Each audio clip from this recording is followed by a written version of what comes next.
looking website easily and quickly, in minutes actually, and we're going to learn to do it using the new Google Sites. Now, for years, Google has made it possible for people to create websites online for free, and I wouldn't say easy, but for free. And the way you could do that was by going to your Google account, signing in, and clicking here on the Google Apps. You can see there's a bunch of different apps listed here that I can use. Well, if I click down here where it says even more from Google, it brings up a list of every app that I have access to, and one of them is Sites. Here it is, create websites and secure group wikis. And this really is a good tool, but the thing is, it became outdated. Really, I feel like years ago it became outdated. And some people still love it, but for me, it's just always seemed kind of clunky and difficult to use. Well, Google has redesigned Google Sites and is rolling it out slowly, gradually. You may or may not have access to it now.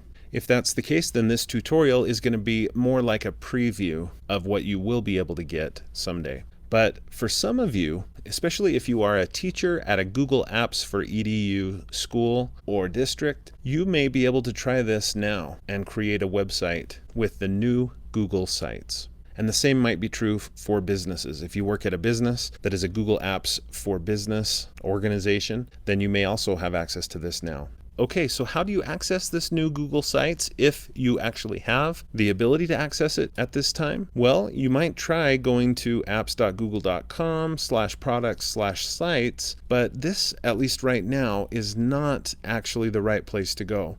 What you would want to do is just go into your Google Drive, the same Google Drive you use to make documents and presentations and spreadsheets. Just go to that same place and click on New to create a new document. And we get this pop-up, but if you go down to the bottom, you can put your mouse on the word More, and there's more options that appear. And look, Google Sites now appears, at least for some people, not everyone quite yet. If I click on that, Google Sites, it takes me to the new Google Sites.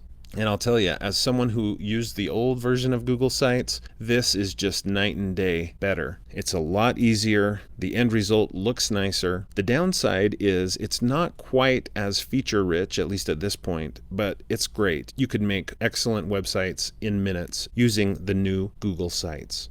All right, so it takes me to this page and it says your page title. I'm just going to go ahead and click on that and I'll put in my title. And I would like to make a website about the history of synth pop, which is an underappreciated musical genre in my opinion.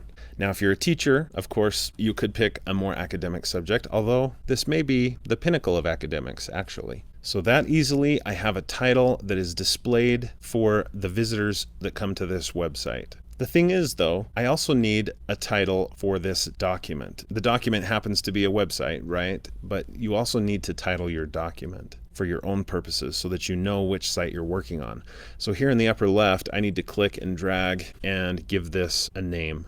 Notice it also puts the name here in the upper left.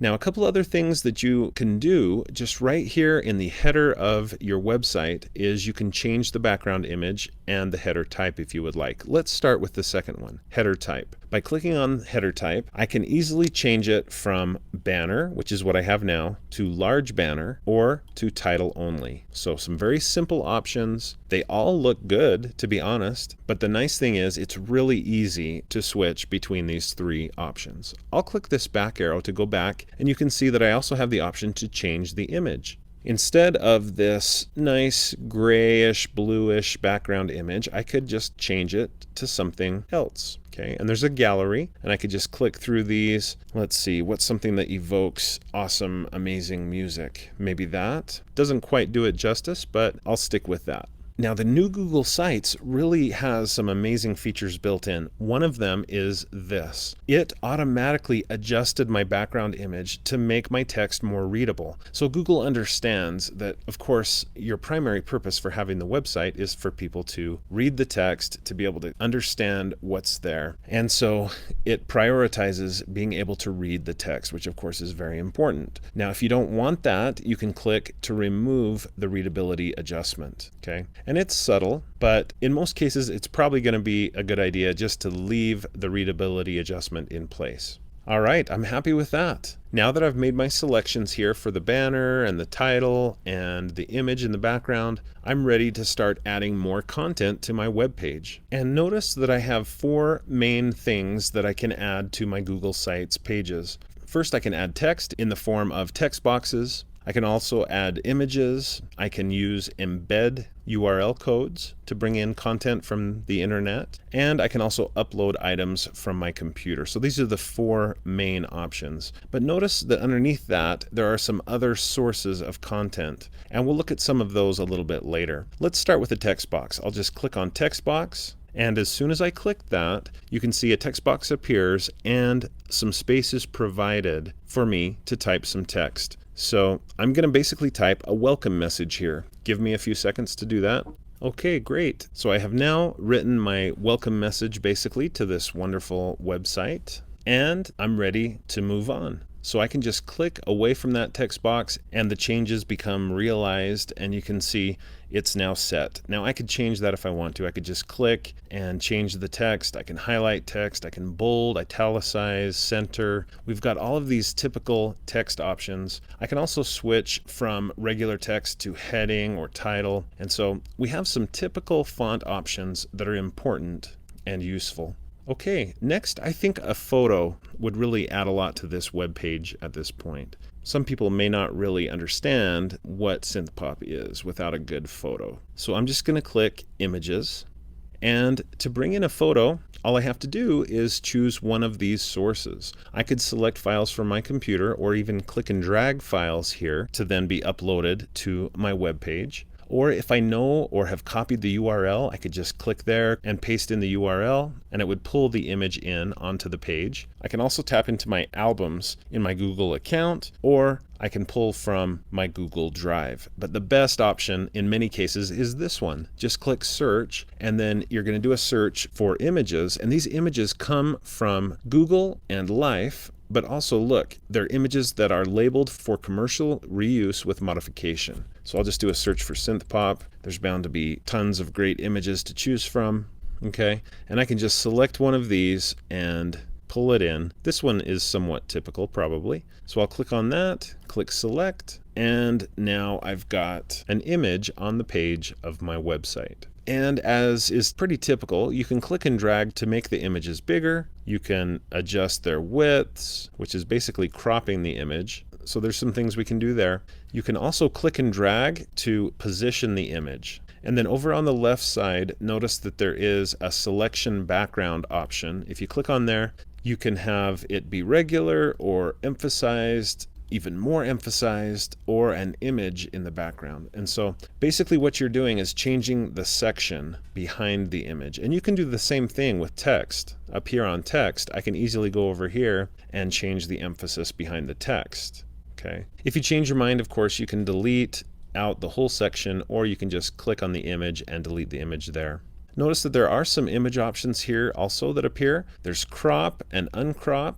And you can just use this slider to crop the part that you want to crop, and you can just click and drag to keep what you want to keep. In this case, I don't want to crop at all, so I'll just undo that, click the check mark. You can undo your crop this way as well. You can turn your photo into a hyperlink, so it's clickable. That's kind of fun. So you could just click on that link and type in or copy paste the URL that you want it to link to. So for example, this wonderful SynthPop blog, I could just copy the URL for that, paste it in, click apply, and now anyone that clicks this photo will be taken directly to this amazing blog. All right, so really adding images to your Google site couldn't be easier in my opinion. Now I mentioned that you can also embed. Basically, it doesn't let you put in an official embed code, but rather what you do is you copy paste the URL to the item that you would like to embed, and Google will try to embed that for you. As an example, I'm going to go over here to a Pinterest board, and I'll just highlight and copy the URL of that board, and then back in my Google site, I'll just paste the URL, click add, and it's added a little Pinterest widget to my Google site. Now the fourth option we have here is upload. I can click upload, and so you can select files from your computer or click and drag files into this area and upload them that way into your Google site. Now next, what I really want to do is I want this to be the home page, and then I want there to be buttons that will take the viewer to other pages inside this website. So I'm going to delete this Pinterest widget for now. I just clicked on it and then tapped delete on the keyboard. I could have also just gone here to the left and clicked this delete button. But now what I'm going to want to do is put in some more text, and I'll just put in classic synth pop. I'll hit enter, modern underground synth pop, and modern popular synth pop. Okay, so I've got some text on the screen, and I could organize this differently if I wanted to. But now I would like each of these to be a hyperlink that takes you to a different page inside this History of Synth Pop website. So I'm going to click here where it says Pages, and I'm going to add another page. And this page name is going to be Classic Synth Pop. I'll click Done. Now I can add a second page, Modern Underground Synth Pop. Click Done, and then I could add my third sub page and click Done. So creating pages inside the website, again, couldn't be easier. This is just a really easy to use tool so far. Now, let's say I want to go back and link up my text. I just click on Home. It takes me back to my home page, and now I can go down, click and drag on my first item of text. I can click here on Hyperlink, Insert Link, and notice what it does. It pops up with the site pages that I've made. So it's super easy just to click, okay, that should go to Classic Synth Pop. Apply. And then I can click away and my changes become effective. Next, Modern Underground Synth Pop. I highlight that and I'll link that up. Give me a few seconds to link up these other two sections of text to the pages that they're supposed to link to.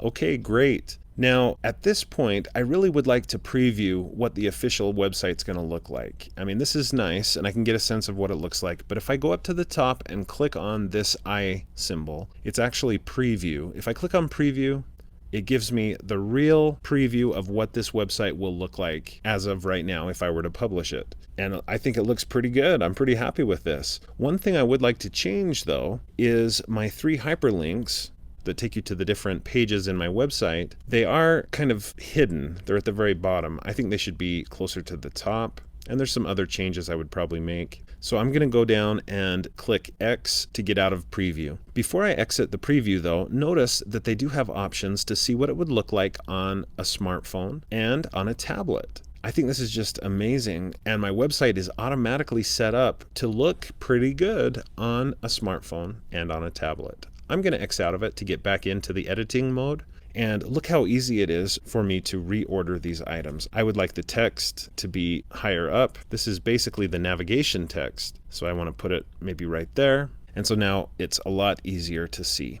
Now you'll notice it also automatically created buttons and navigation for my website. Up here at the top, and I'll preview that again, when I created the other pages that are part of my website, these buttons were automatically created for me. And so I'll need to decide, do I really also want them down below? Maybe, maybe not, but it's really nice that it automatically creates the buttons here at the top as well. Again, I'm going to X out of the preview to get back to editing. Okay, now that I've got the pages that I want, I just need to add content to those pages. But before I do that, I want to show you that you can also change up the themes of your web pages. If I click on themes, notice it says simple. I've got the simple theme, and the color scheme is kind of bluish. I could switch that color scheme to any of these other options. It doesn't change it dramatically, but you'll see that the background colors and things do change. I kind of like the blue, but let's go with purple for a little while here. Also, I can switch from simple to Aristotle or to diplomat. And this is mostly changing the style of the text, as you can see. I really like simple, so I'm going to go with simple and blue, but you can make those changes here in themes. All right, I'm going to go back now to insert, just to quickly point out to you that you can pretty easily add content from Google Drive. You can just click Google Drive. It taps into your content that you already have in your Google Drive, and you could put in worksheets, you could put in handouts, reports, all sorts of things, just with the click of a button, basically, a couple of clicks. Just insert that in, and it appears there. I'm going to delete that. You can also put in a whole Google Drive folder, which is kind of an exciting thing. I'll choose this particular folder, click Insert, and so now the entire folder is available there. Again, I'll delete that. You can do some Google embeds. If you want to embed from YouTube, this is a fantastic feature. I'll do a search for a classic synth pop music video, and I could just click on that, click select, and the video is put right into the page. I can resize it and do some other things with it, just like I can with photos. You can make it open in a new tab. There's some settings that you can change. Okay, so really pretty smooth for embedding from YouTube. You can also embed a Google Calendar, and how important would that be in a classroom setting, for example? You could just click Calendar, and your list of calendars appears. Choose the one that you want to share, click Insert, and the calendar will appear there for the viewer to see. Adding a map is similar. You can even do a search for a particular map, or you can choose a map that you've already created. But I'll just do a search for Liverpool in the United Kingdom. There it is. I'll select that as a map and add that. And then finally, down here toward the bottom of the insert list, you can also insert Google Docs, Google Slides, Google Sheets directly from those tools instead of having to go through Google Drive. And also Google Forms. You can put in a Google form right there into the page. Okay, click Insert, and there it is, ready to be filled out. You can also put in charts. So as I said before, this really is a remarkable improvement to Google Sites. It's so much easier, much more pleasant to build your website, and the finished product, I think, looks really nice. When you're done creating your website and all of its pages, which I can get to here to make some edits, or I can just click on the navigation up here at the top to go in and make some edits, add some things to those pages. But when you're completely done, you can go up here and click Publish, and then think about your website address. Now it's going to have the domain that it's going to have, right?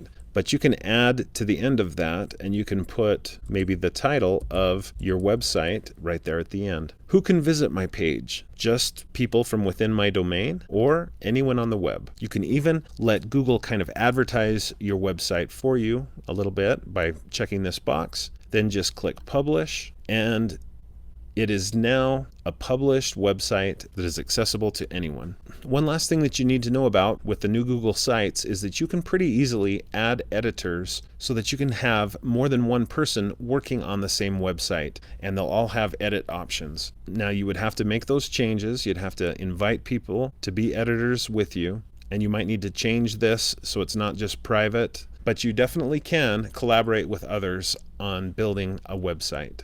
So I hope that you have access